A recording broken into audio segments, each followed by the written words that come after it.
Assalamualaikum warahmatullahi wabarakatuh. Alhamdulillahirabbil alamin. Assalatu wassalamu ala asyrofil anbiya'i wal mursalin sayyidina wa maulana Muhammadin wa ala alihi wa sahbihi ajmain amma ba'du. Baiklah, kami di sini dari kelompok atas nama dengan saya Tantria Sulta NIM 20111142. Di sini saya akan membahas mengenai contoh kasus perhitungan dalam zakat mal bersama dengan rekan saya. Baik, di sini saya bernama Eka Julianti dengan NIM 2011159. Di sini saya akan membahas tentang contoh kasus perhitungan dalam warisan. Simak video pembahasannya berikut ini. Baiklah, kita masuk ke pembahasan. Di sini saya itu ingin membahas mengenai zakat. Seperti yang sudah kita ketahui, kalau zakat itu ada dua macam. Yang pertama zakat fitrah, kemudian yang kedua zakat mal. Tapi di sini saya itu ingin membahas mengenai zakat mal. Apa itu zakat mal? Seperti yang sudah tertera di papan tulis ini, zakat mal itu adalah zakat yang harus dikeluarkan atas kepemilikan harta apabila telah mencapai haul dan juga nisab. Syaratnya apabila kita ingin mengeluarkan zakat mal itu ada 4. Yang pertama, haruslah hak milik kita sendiri. Kemudian yang kedua, berkembang atau bertambah nilai sesuatu yang akan kita zakati tersebut. Kemudian yang ketiga, mencapai nisab. Apa itu nisab? Nisab ini adalah ukuran dari suatu benda yang ingin kita zakati. Kemudian yang keempat adalah haul. Haul ini biasanya kita sebut dengan masa simpan atau bisa juga dengan waktu simpan. Kemudian di sini sudah saya buat tabel mengenai macam zakat mal. Di tabel ini zakat mal itu ada 4 macam. Tetapi berdasarkan Fatwa MUI tahun 2003 itu ada juga yang ditambah dengan zakat profesi. Nah, di sini ada zakat emas. Zakat emas nisabnya itu adalah 85 gram dengan masa simpan 1 tahun. Kadarnya itu atau yang harus kita keluarkan itu adalah 2,5% dari harta atau emas yang kita miliki. Kemudian perak nisabnya adalah 624 gram dengan masa simpan 1 tahun dengan kadar 2,5%, sama seperti kadar emas tadi. Kemudian ada zakat tanah. Nah, nisabnya itu adalah 750 kg. Sedangkan waktunya itu untuk mengeluarkan zakat pertanian ini adalah setiap kali panen dengan kadar 5% jikalau ada tambahan biaya dalam proses pengolahannya, dan jika tidak ada biaya dikenai dengan kadar 10%. Kemudian ada zakat peternakan. Nah, zakat peternakan ini ada kalau nisabnya 5 unta dalam waktu 1 tahun yang dikeluarkan adalah 1 kambing. Jika nisabnya 40 kambing, waktunya 1 tahun yang dikeluarkan adalah 1 kambing betina. Kemudian jika 30 sapi, waktunya 1 tahun, maka kadar yang harus kita keluarkan atau zakat yang harus kita keluarkan adalah 1 sapi dengan usia 1 tahun. Baiklah, mungkin ini hanya penjelasan dasar atau penjelasan singkat tentang zakat mal. Di video selanjutnya saya akan menjelaskan mengenai contoh kasus untuk perhitungan zakat mal. Nah, di sini sudah saya tuliskan mengenai contoh kasus. Di sini saya mengambil contoh kasus mengenai perhitungan zakat emas. Soalnya itu seperti ini. Nadia memiliki perhiasan sebanyak 200 gram. Yang biasa dipakainya itu 50 gram. Setelah berjalan 1 tahun, berapakah zakat yang harus dikeluarkan? Di sini ia menanyai berapakah zakat yang harus dikeluarkan setelah 1 tahun. Sudah kita ketahui di tabel tadi, jikalau nisab zakat emas itu adalah 85 gram.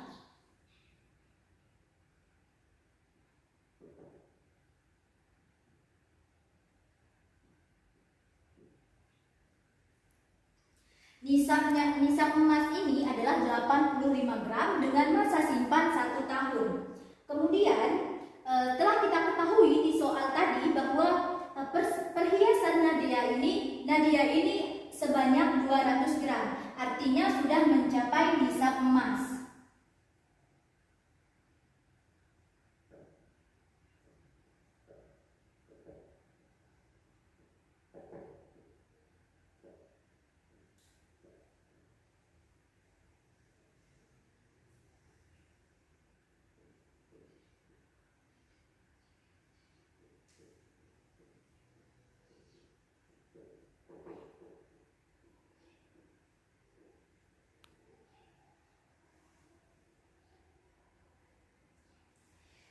Kemudian yang dipakai Nadia tadi adalah 50 gram. Ini kita tulis yang dipakai tadi adalah 50 gram. Kemudian jadi emas yang dia simpan itu adalah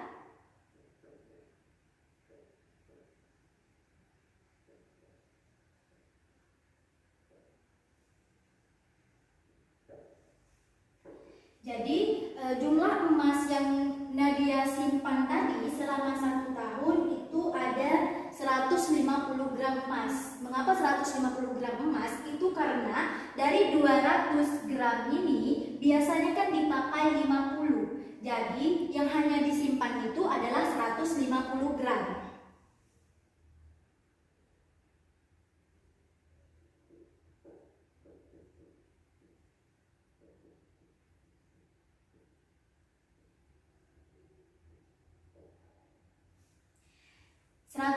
Gram ini adalah emas yang disimpan oleh Nadia selama 1 tahun.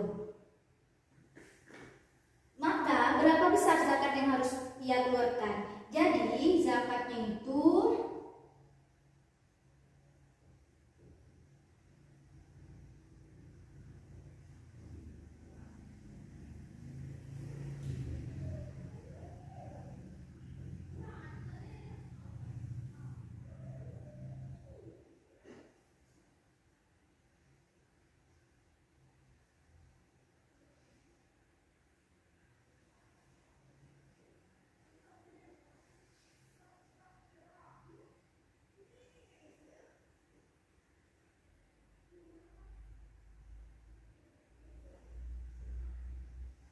zakatnya itu tadi kan emasnya itu jumlah yang disimpan selama 1 tahun itu adalah ada 150 gram.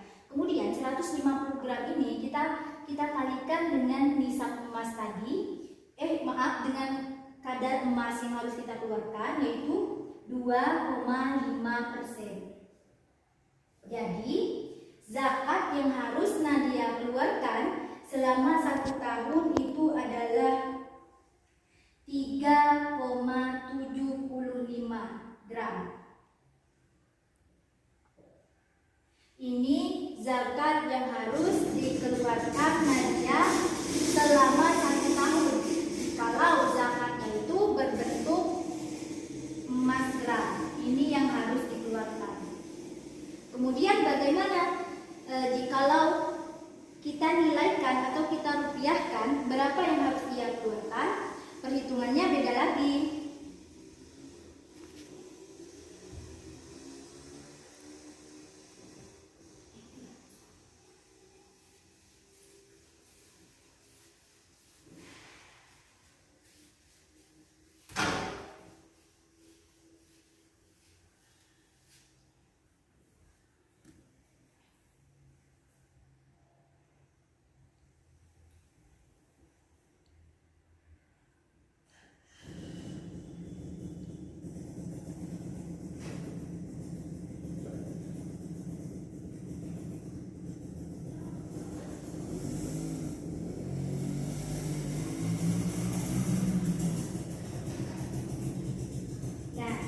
Jika kita nilai dengan uang, maka perhitungannya itu akan jadi seperti ini.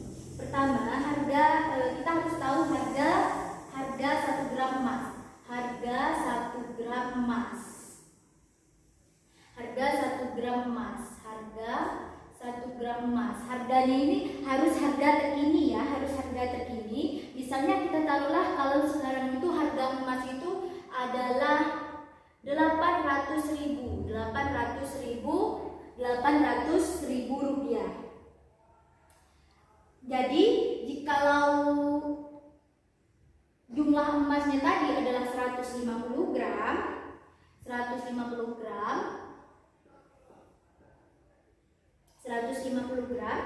maka kalau dirupiahkan jumlah semua emasnya ini adalah senilai 120 juta.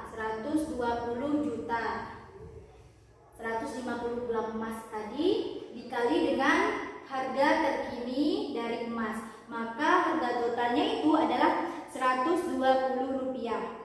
Kemudian berapa zakatnya?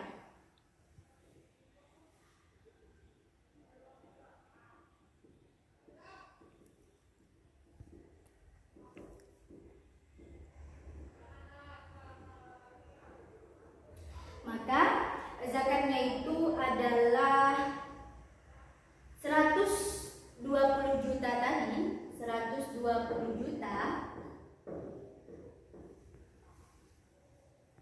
kita kalikan dengan kadar emas tadi 2,5%. Jadi hasilnya itu adalah 3 juta.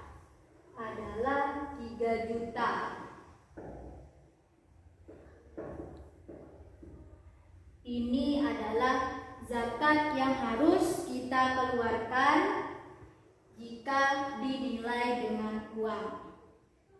Akan tetapi perhitungannya akan beda lagi jikalau emas yang dimiliki Nadia tadi tidak dipakai atau ia pakai hanya setahun sekali. Perhitungannya akan berbeda lagi. Nah, masih dengan kasus yang sama, dengan soal yang sama. Kalau tadi kita membahas mengenai berapa zakat yang harus dikeluarkan jikalau emasnya itu berbentuk gram, dan berapa yang harus dikeluarkan jika bernilai dengan uang. Soalnya masih sama, tapi permasalahannya berbeda. Nah, di sini jika emas tidak dipakai atau dipakai 1 tahun sekali. Nah, misalnya jika Nadia itu memiliki emas 200 gram tadi, tapi emasnya itu tidak dipakai atau dia memakainya hanya setahun sekali, maka perhitungannya berbeda. Perhitungannya akan menjadi seperti ini. Nah, emas yang dia miliki, emas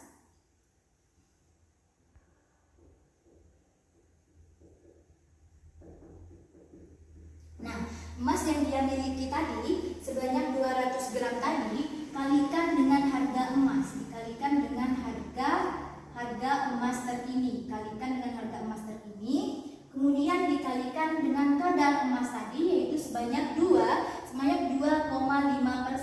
Ini adalah kadar yang harus dikeluarkan dari zakat emas. Jadi yang harus dia keluarkan itu adalah emas yang dimilikinya tadi 200 gram kita kalikan dengan harga emas. Harga emas sekarang misalnya kita taruh 800.000 rupiah. Kemudian kita kalikan dengan kadar 2,5%. Ini adalah kadar. Jadi zakatnya itu adalah 200 dikali 800.000 dikali dengan 2,5%. Jadi zakat yang harus dia keluarkan adalah senilai 4 juta rupiah. Ini adalah zakat yang harus dikeluarkan oleh Nadia dalam 1 tahun. Jikalau emasnya tadi tidak dipakai atau dia pakai hanya 1 tahun sekali. Nah, kemudian di contoh kasus yang kedua itu ada tentang kasus zakat pertanian. Bagaimana cara perhitungannya? Nah, di sini sudah ada soal. Soalnya itu Bapak Sudi adalah petani. Ia memiliki kebun sawit yang luasnya 1 hektar. Selama pemeliharaannya mengeluarkan biaya sebanyak 5 juta. Dan ketika panen hasilnya sebanyak 5 ton. Berapakah zakat yang harus dikeluarkan? Jadi di sini zakat pertanian itu ini kalau dari soalnya ini merupakan jenis yang menggunakan kadarnya itu 5% karena ia memakai biaya dalam pemeliharaannya. Jadi hitungannya itu seperti ini. Tadi kan masa waktu atau haulnya untuk zakat pertanian itu adalah setiap kali panen. Jadi 1 kali panen ini adalah waktunya. Ini adalah waktu atau haulnya 1 kali panen. Kemudian dari sini hasil panennya itu sebanyak 5 ton. Sebanyak 5 ton. Kalau dikilokan ini menjadi 5.000 kilo. Ini 5.000 kilo. 5.000 kilo. Nisabnya tadi adalah 750 kilo. 750 kilo. Ini adalah nisab untuk zakat pertanian, 750 kilo. Sedangkan di sini 1 kali panennya adalah 5.000 kilo atau 5 ton. Jadi 5.000 kilo ini sudah melebihi nisab dan wajib dizakati.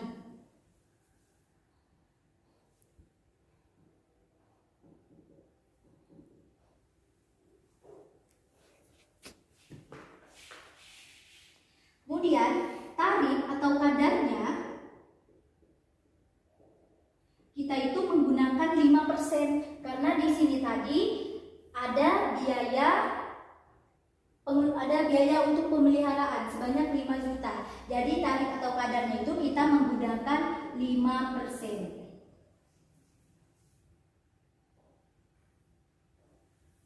Jadi zakat yang harus dikeluarkan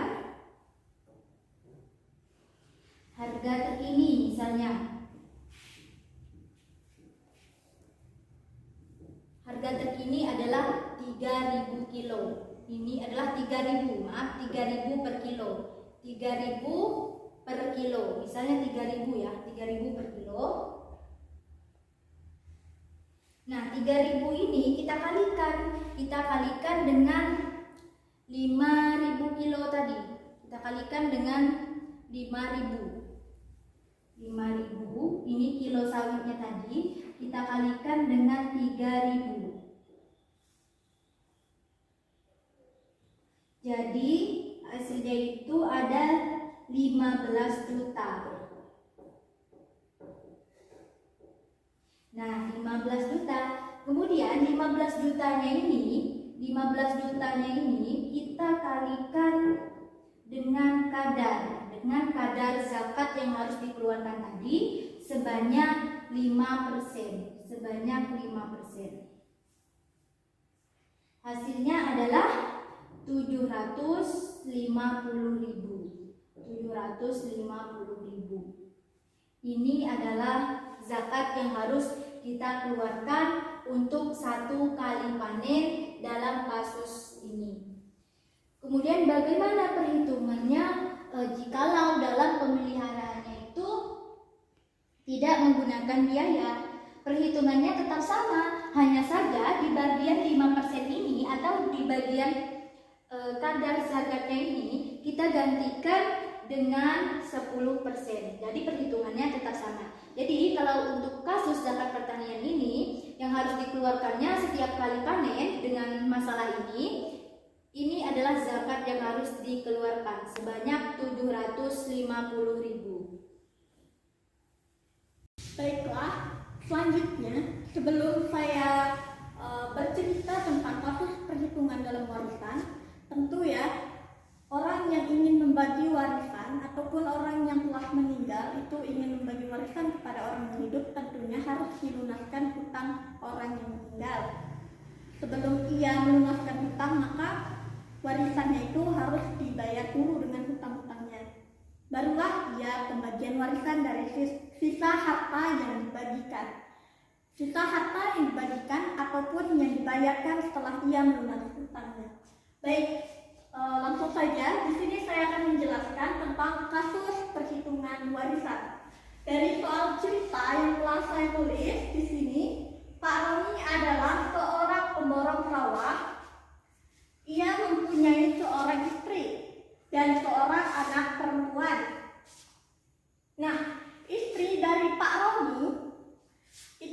meninggal dunia sebulan yang lalu karena terkena serangan jantung. Dan kemudian akhir-akhir ini kesehatan Pak Romi mengalami penurunan karena disebabkan merokok. Jadi akibatnya itu penyakit paru-paru dan akhirnya Pak Romi tersebut meninggal dunia. Pak Romi meninggalkan seorang anak perempuan dan 4 orang cucu dari anak perempuannya.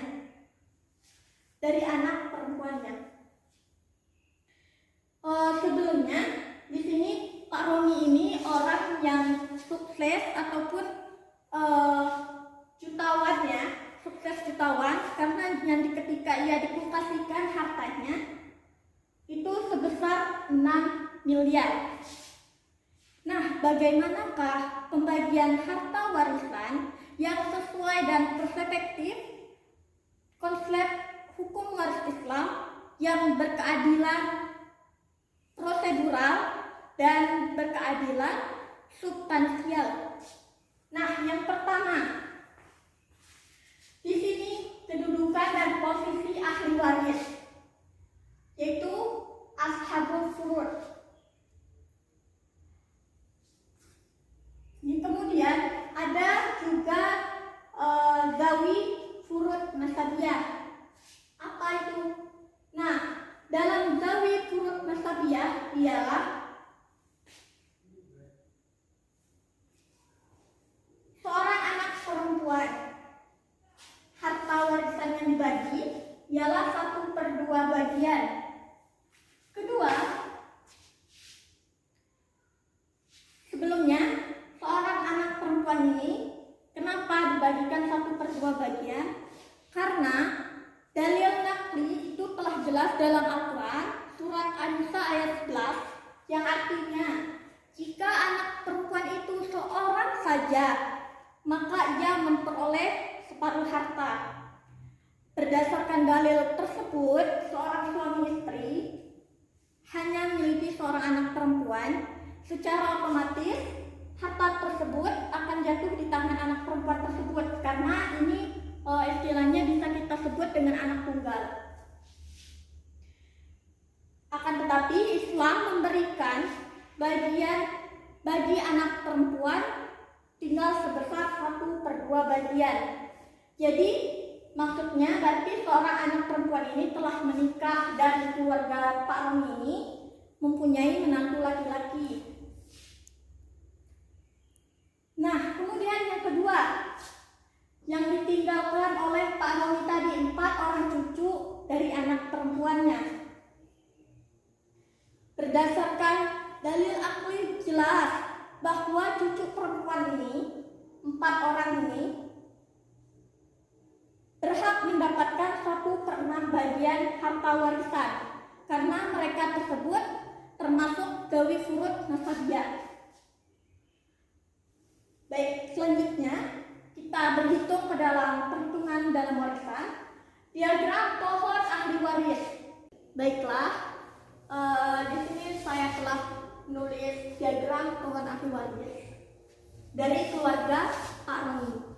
Nah, jadi keterangannya ialah istri dari Pak Romi yang telah meninggal karena serangan jantung, kemudian menyusul suami meninggal karena akibat penyakit paru-paru, dan Pak Romi tersebut ialah meninggalkan anak perempuan dan juga 4 cucu perempuan.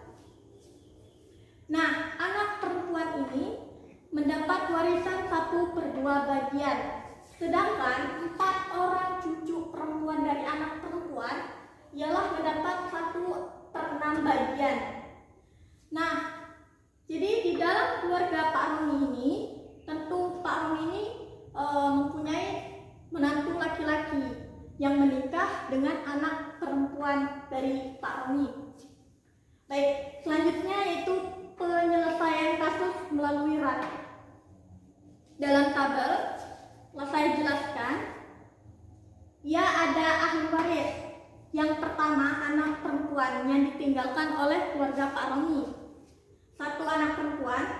Yang kedua, 4 cucu perempuan dari anak perempuan. Nah, syaratnya ataupun pembagian warisan ini untuk anak perempuan itu 1/2 bagian, dan cucu perempuan dari anak perempuan Pak Roni ini itu 1/6 bagian. Nah, selanjutnya yaitu asal masalahnya. Jadi sebelumnya beliau itu meninggalkan sahamnya itu sebanyak 6 miliar. Nah, jadi 6 miliar sahamnya ini 6 miliar. Nah, cara pembagiannya dalam keasal masalahnya yaitu 1/2 bagian warisan dari anak perempuan dikali 6 miliar sahamnya Pak Roni tadi, hasilnya 3. Kemudian cucu perempuan dari anak perempuan mendapat 1/6 bagian. Nah, cara menyelesaikannya 1/6 dikali 6 sahamnya yang ditinggalkan, hasilnya 1. Penerimanya atau yang diratkan penyebutnya jadi 4, 3 tambah 1. Dari mana hasilnya? Ya dari sini. Kemudian cara penyelesaiannya, jadi 3/4 dikali 6 miliar, hasilnya 4.500.000.000.